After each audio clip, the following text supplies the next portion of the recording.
right. Yeah, we gotta come in tight like What's up, y'all?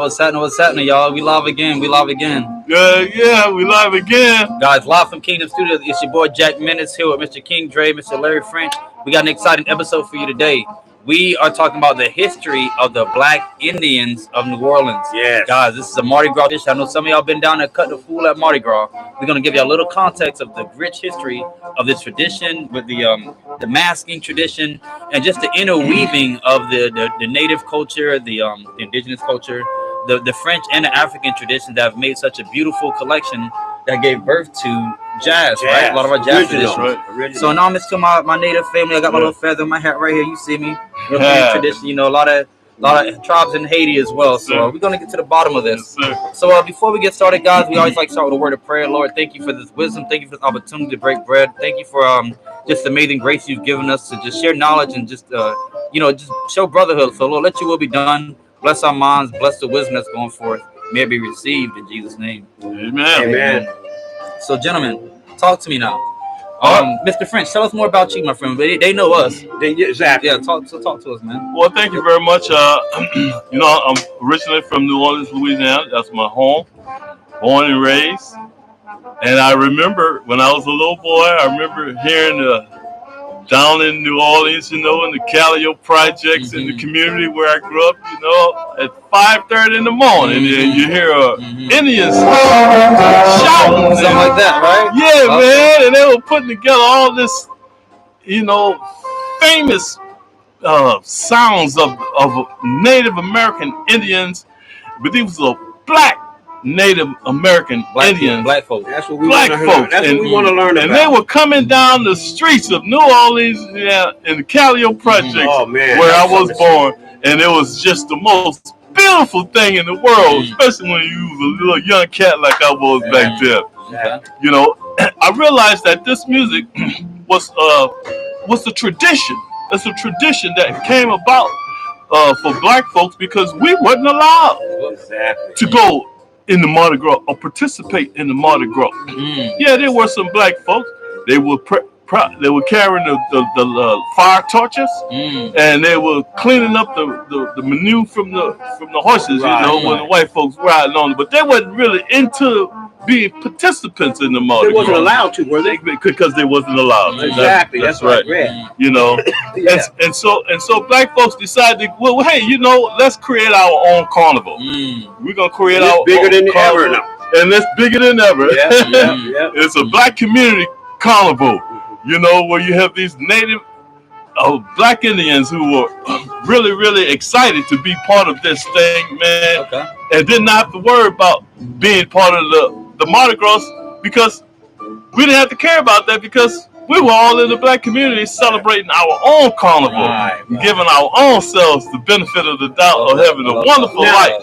T-Bone, I call him T-Bone. Yes, sir. But now, because he's also a trombone, very good trombone player as well. Thank you, brother. Yes, I am. And could you tell us a little bit about, I know when you came over, we talked a little bit earlier about your family. Maybe we could show hopefully we can share some of the clips of your uncle playing. Your cousins. I mean, you come from a rich tradition. This family is in the history books of New Orleans. Yes, sir. He's the real deal, and it took a lot for me to get him to have him booked in here. Wow. So we want to be able to get the best we can because he's a very busy man, and it takes a lot for us to get him in here. Amen. But this is part one. We plan on, the producers are negotiating. This, of course, is one of the producers, but our executive producers are negotiating with him now for like a 4-part series because it's so much to cover and it's so interesting, and we know you're going to enjoy it. So if you could you just is there any way you could maybe tell us a little bit about your uncle French? You're French, and Papa French. Yeah. Could you just tell us a little bit about that? Yes, absolutely. New Orleans jazz was very, very spiritual music, in New Orleans.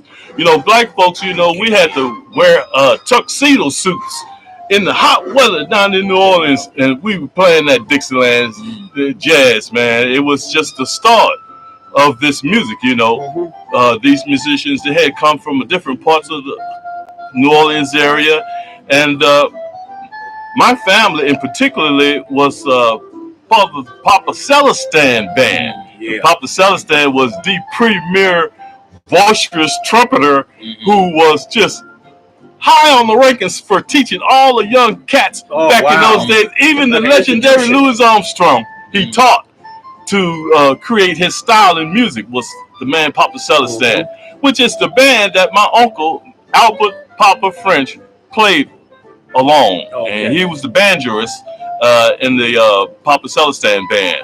And you know, after the days as went, Papa Celestin passed away, and my uncle Albert Papa French took over the Papa Celestin band, and it became the New Orleans Tuxedo Brass Band. It became that band. All right, thanks for that. You know, and so you know, and excuse me. Yes. And there's footage of that on YouTube. Oh yes, there is. Yeah, tell them about. There's a lot of footage, so you know you can check it out. Everything he's saying, because this is the real deal, and it's very authentic. Yes, that's so. It's just like this is jazz royalty right here that we're sitting next to. Thank you, sir. Right. Lucky me. Wow. Well, all of you guys is good quality musicians. You know, this man's a singer and this producer, singer, dancer, drummer, and everything. I know when you're in good quality with good people, that's when you know you can express yourself keep it going the way on. it's important. Yes, sir. Well, I had a few questions, man. You just like I said, I want to make the most of your time here. Yes. And I know we're probably not going to get through all of this tonight. Yes. But I'm so excited, man. Yeah, I watched a few documentaries about this because I didn't know. Yes. Now, like I mentioned, my family's from Haiti. My father's from Haiti, so I know a lot of French Creole. A lot of Haitians have a history in that area, that region. Because if you look at it on the map, what the Gulf of Mexico is, you know, there's a lot of history of the Haitians helping out with some of the American causes. Because a lot of times they would go down there, and you know, the pirates. Remember that? Yeah, that's yeah. So a lot of that history. Right. You got pirates in this. You got rednecks in this. You got Native Americans in this. You got French. You got Africans. It's getting deep. Whole it's getting deep, y'all. Even the pirates are in it, guys. So this is cool. Yeah. So really and truly, Mr. French, my question was, I know there's different tribes in the area, and so my question was mainly about the whole notion of respect. You know, because we know cultural traditions, people are very sensitive about these traditions, and so I wonder what Black Americans, you know, taking up the mantle, so to speak, and continue to embody some of these traditions, was it received with respect, or was it any like, hey, why are you culture vulture? Why are you trying to imitate us? Was it anything like that, or was all love? You mean as far as Black folks imitating Indian? Right. Because in some of the videos I mentioned, they said it was the way they pay respect to the ancestors.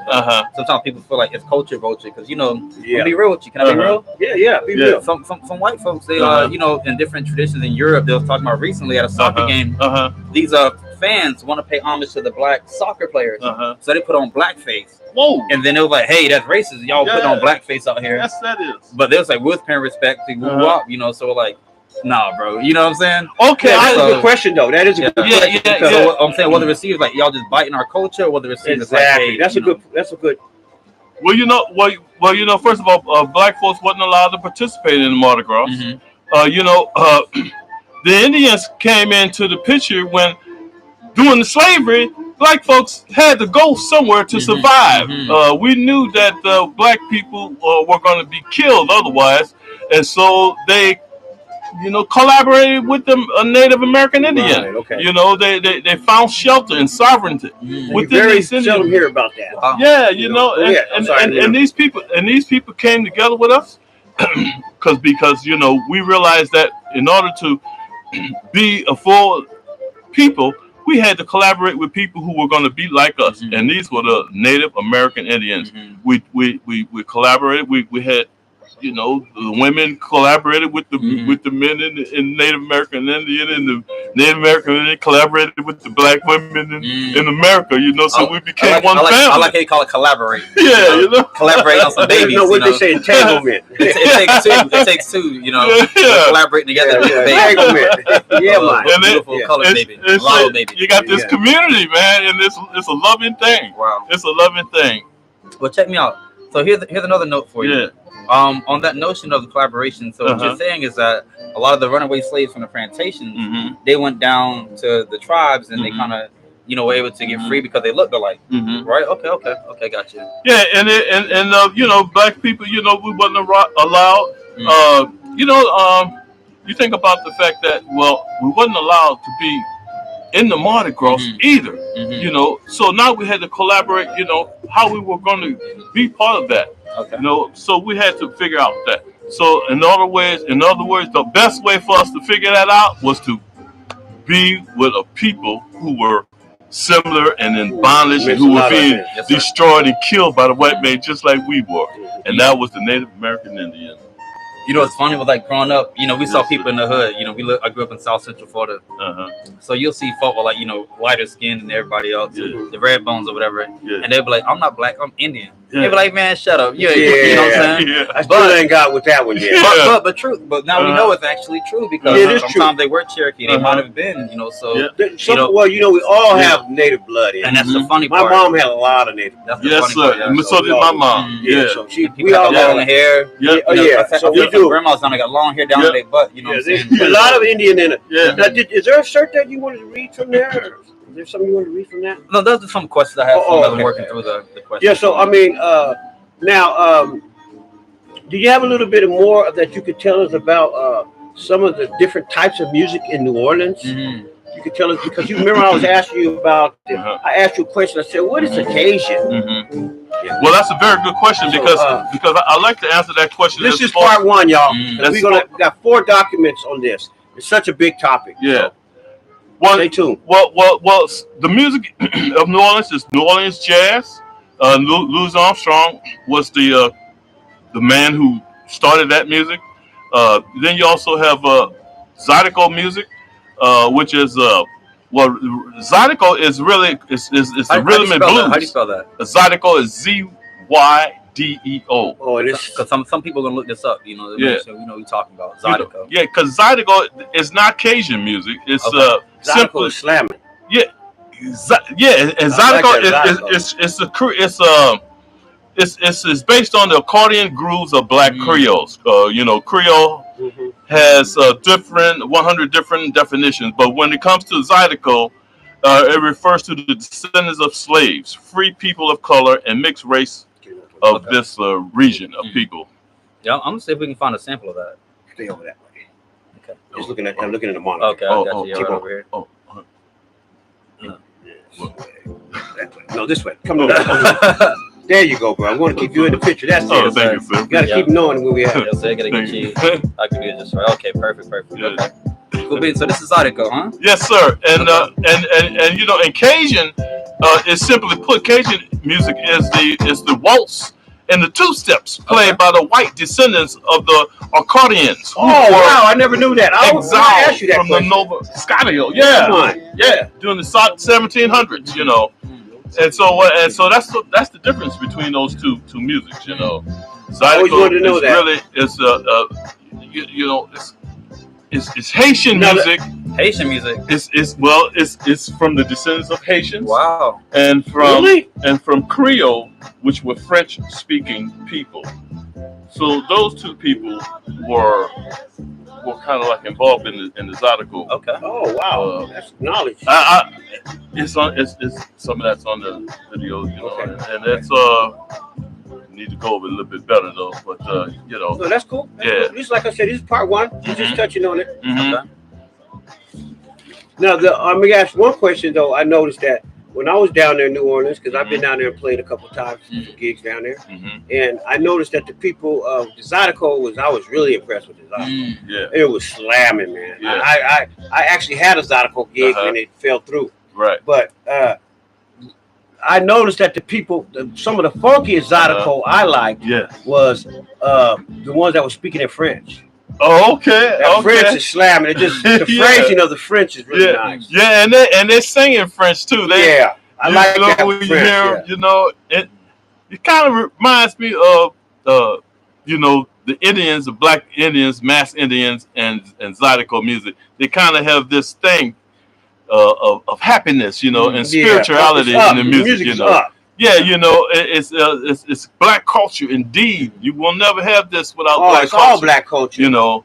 And I was telling the guy, this guy I was playing with, said, oh man, I want to play the blues. We got to get.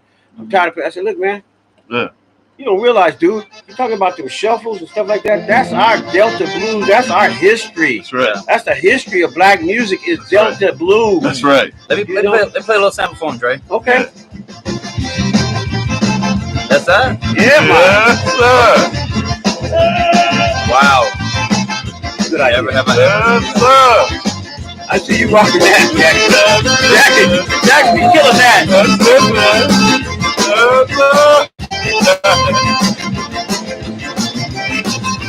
Gotta go, baby. Gotta go,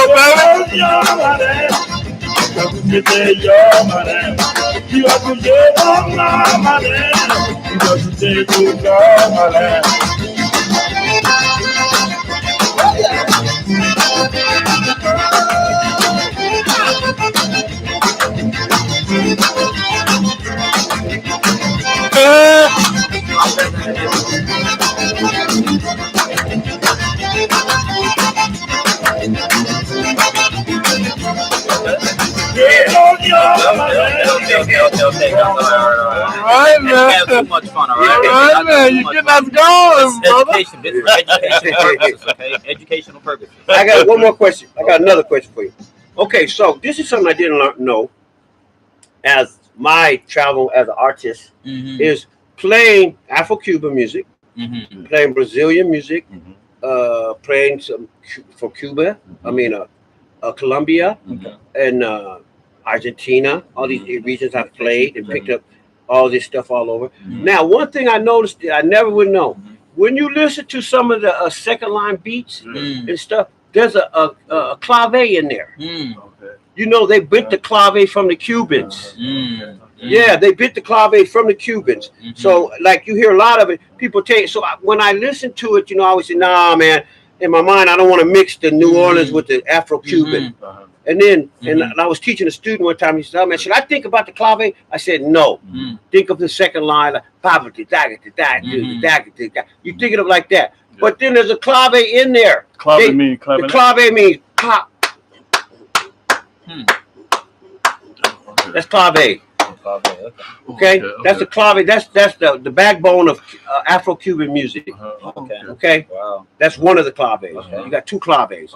Okay. Wow. But that clave is indicative of all Afro-Cuban music. That clave, clap, clap, clap, clap, clap. You know. Yeah. Right. And that they bit the clave in New Orleans. They use that a lot. Okay. Yes. What did you say? Yeah. Okay. Well, you hear the clave in here, right? When I teach this kind of thing. What you playing there? Key musical, mathematical. Oh, hang on. I was trying to find the clave right here. Dotted quarter note. So the clave. The clave. Okay, here we go. Let me see here. I think this video. I'll come back to this here in a little bit. Okay. Go ahead, please. Okay. So what I'm saying is now, when anybody knows anything about Afro-Cuban music, the clave is would be the metronome. Okay. So but the second line and some of the dance beats in New Orleans, they use that. They bit the clave. They use they use it. So that's very interesting. And they say that's what the music of New Orleans is a gumbo. Okay. Yeah, that's right. That's what they say. Yeah, it is. And I didn't think of it like that because I even told my students, don't think about no clave when you playing it. But the more you listen to it, the more it gets closer together. Wow. So that's pretty deep. Yeah. I still don't think of a clave when I'm playing like a second line beat or a street beat. I don't think of it because I always kind of keep that over there. I keep this over there. But it does. They mix it. Okay. So is this a sample here? Not too much. It's right in there. Okay. Right. Pop, pop, pop.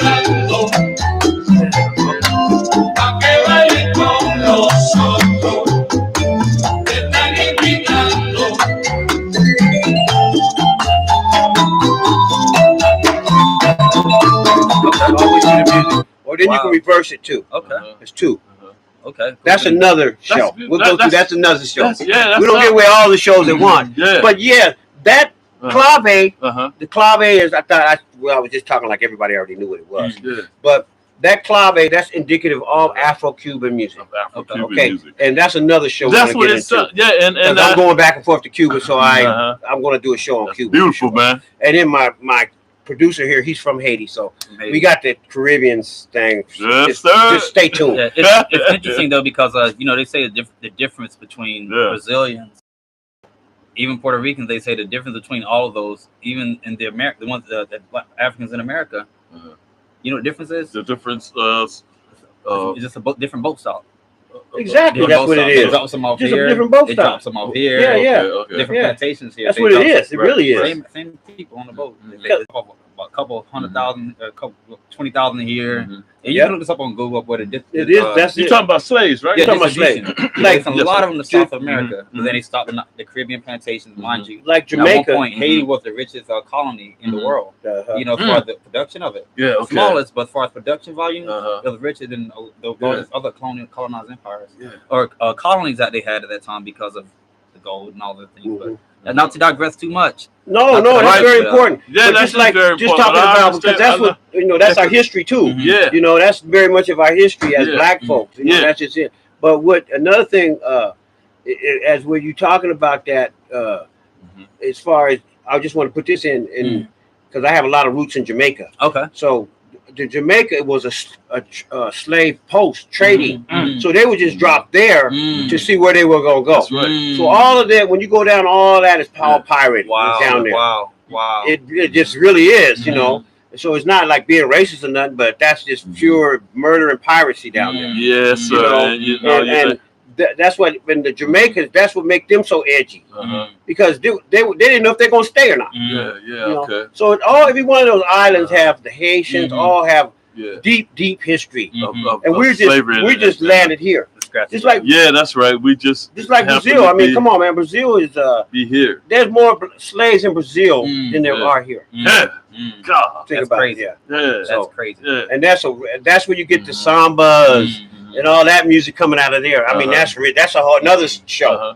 Okay, but getting back to what we was talking about as far as the New Orleans music. The reason how we did digress into all that because we found out that New Orleans is biting off all this stuff. It's a big gumbo of music. Yes, it is. And then the fusing of it is how they came up with a lot of their second line. Well, I'm not talking about the jazz now, because the jazz, that's just original from New Orleans, you know, from the Dixieland. I think it came out. Tell us a little bit about Dixieland music. Dixieland. Yeah. Dixieland is Dixieland music is more of New Orleans music. I mean, that's New Orleans music. Yeah, it is. Okay. You know, it's you know, Dixieland jazz is the jazz that they were playing like in the French quarters when they were in these suits in the hot day, man. My uncle, his members were dressed in hot tuxedo suits, and they were called be clean. And but they were sweating. They were hot, but they would be in the French quarters playing Dixieland jazz music. In French style. Exactly. A lot of French words are added to the songs, and this is how they made their money. This is how they made their living. This is how they survived. Exactly. You know, very serious players down there. You know, if you didn't want to be a bus porter or all this other kind of stuff, you could be a great musician. Domestic. Yeah, domestic job. That was all the kind of work Black folks had. You know, right, so we had to create.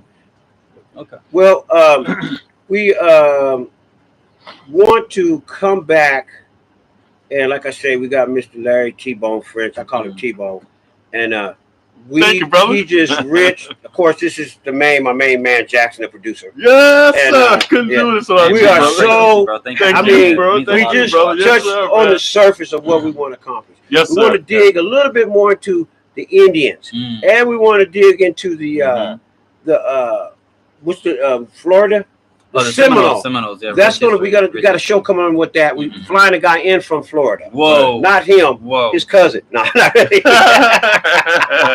No, but we flying a guy in to be on our show. Wow. We have a few club owners going to be on our show. We have a lot of good shows coming up. That's right. So we only release the shows that pass the cutting board. For me and gotta be quality. Gotta be quality. We release it.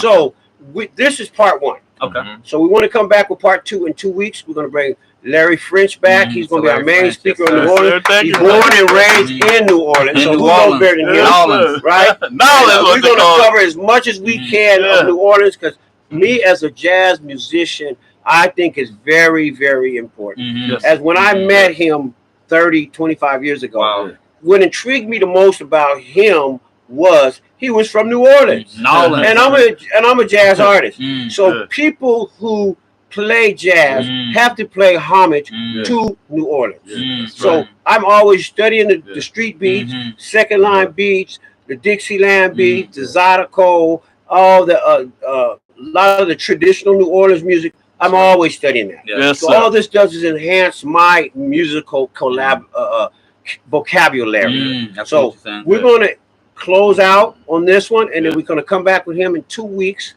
Part 2 of the Mardi Gras Indians. Yes, We're going to stick with that. Yes. Awesome. And, So you want to close it out? Yeah. Anything you want to say? That's awesome. Yeah, a few more things too on this subject. It's really interesting. A lot of people are doing work to just revive and keep the culture alive. And so when we come back, Mr. French, we're going to dive into what are some solutions, the ways that we can preserve this culture. Because a lot of the art is being lost, a lot of the history, it's an oral tradition, a lot of the history is being passed down. Not a lot of it, some of it's been written down, but a lot of it hasn't been written down. So we're just going to talk into ways that we can continue to preserve those roots in that culture because, often imitated, never duplicated, you know what I mean? So ain't nothing like New Orleans. So we just giving shout out to all the Master P, the Hot Boys, the people I grew up with, you know what I'm saying? Much respect. Manny Fresh, all them boys down there, man. That was, they got through some tough time with them. And we're going to talk about the resilience of the New Orleans people. Just like Florida, they got a lot of hurricanes, a lot of things, That's right. And so Katrina, man. So we got a lot of stuff. We got a lot of stuff to go. We would definitely be part 2. If not next week, the week after. We got so much to expound. There's so much rich in as far as our culture and our history. It runs deep. Wow. And we're very passionate about it. Because it's our culture. And the tradition must go on because if the tradition is stopped, then we stop. Exactly. We can't let our tradition stop because time keeps moving. We have to keep moving with the time. We got soul, baby. It's difficult right now because of the finances, what it costs to create these costumes. These black masking costume makers, they take a whole year. And they have to order all these beautiful feathers from Africa and the pounds and the prices are going up and they got to pay their rent and feed their families. So the tradition is hard to keep up now, financially. A whole year to make a costume. And one thing we're going to talk about too as we dive in, because me being a scholar, a scholar and a gentleman, they say the differences between the traditions and the culture. There's a difference. So we're going to dive into that also. The difference between tradition and culture. Exactly. And so what are the implications? Stay tuned. You got anything else you want to close it out with? Well, the culture. The culture is what we're all about. Our culture will continue. And that's what we're going to make sure we keep at everlasting. Again, I just want to say thank you so much for watching. Stay tuned. We got a lot of big shows coming on. And this thing that we just really picking Mr. French's brain and he just enlightened all the people. I'm based in Seattle. He enlightened all about everything. I could sit down here and talk to him for just hours about, because I'm a jazz artist. That's what really makes the common denominator. And so I'm gonna leave it on that note. And I'm gonna let my producer here finish it, close it out. Yeah. Well, God, thank you again for joining us. It's been another edition live from Kingdom Studios here, Mr. Dre. King Dre Rule Productions, is that right? Man. Yeah, man. And Mr. French, we thank you again. So when you was in New Orleans, were you in the 9th Ward? Where were you at? Second Ward. Calio Project. Yes, sir. And check me out. So about 504 area code or not? That's right. Okay. 504. 504. Yeah. Shout out to Lil Wayne, Louisiana. Got shout Lil Wayne. Master P. Yeah. Let's go out with that Zydeco. Okay, let's go. Live from the 5. My brothers from New Orleans. Shout out to them, man. Shout out to all you down there brothers, too. man. Coming down there too.